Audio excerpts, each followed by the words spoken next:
Hello hello नमस्ते।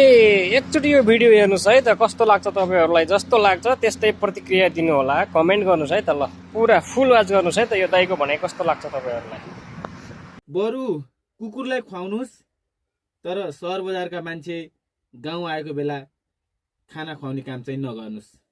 नमस्कार, म पदमबहादुर केसी। यो कुरा बरु कुकुरलाई खुवाउनुहोस्, सहर बजारका मान्छे अथवा तराईका मान्छे गाउँ आएको बेला खाना नखुवाउनुहोस् किन भन्यो होला अहिले भन्ने लाग्यो होला। तपाईँ अधिकांश मान्छेलाई यो जानकारी छ कि तपाईँ प्रायः जसो बजार झर्नुहुन्छ होइन, बजार झर्नुहुन्छ, कहीँ किनमेलको लागि झर्नुहुन्छ, कहीँ कामको लागि झर्नुहुन्छ। त्यहाँ त्यो सहर बजारमा तपाईँलाई कसैले पनि होइन, कसैले पनि एक कप चिया खा भनेर तपाईँलाई कसैले पनि भन्दैनन् होइन, तपाईँलाई भ्यालु नै दिँदैनन् होइन।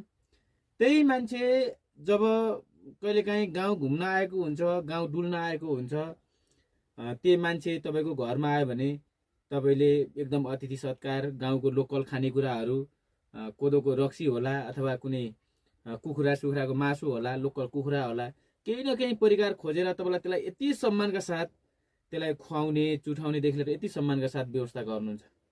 त्यो पराएको हुन्छ गाउँघरमा होइन। तर सहर बजारमा त्यही मान्छे तपाईँकोमा खाएर टन्न खाएर गयो भने पनि त्यही मान्छेले तपाईँलाई त्यहाँ बजारमा जाँदाखेरि एक कप चिया खानुहोस् भनेर कहिले पनि सोधेको मैले देखेको छैन। 100मा 95% मान्छेहरू, सहरका मान्छेहरू, बजारका मान्छेहरू स्वार्थी हुन्छन्, लोभी हुन्छन्, पापी हुन्छन् क्या होइन। त्यो मैले अहिलेसम्म अनुभवले बताएको कुरा त्यस्तो हुन्छन्।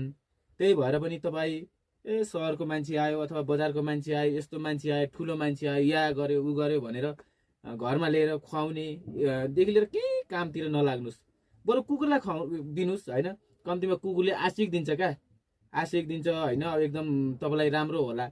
तर सहरका बजारका मान्छेले आशिक भन्दा पनि कुनै आरोप लाउलान्, बरु यसका घर गएको यस्तो हैन्छ आऊ भन्लान्, अनेक कुरा गर्लान्। त्यस कारण मैले भन्न खोजेको सबै मान्छे गलत छन् भन्ने छैन।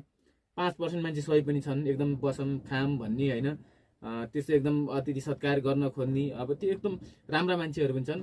तर 95% मान्छेहरू लोभी, पापी र स्वार्थी छन्। हस्, धन्यवाद।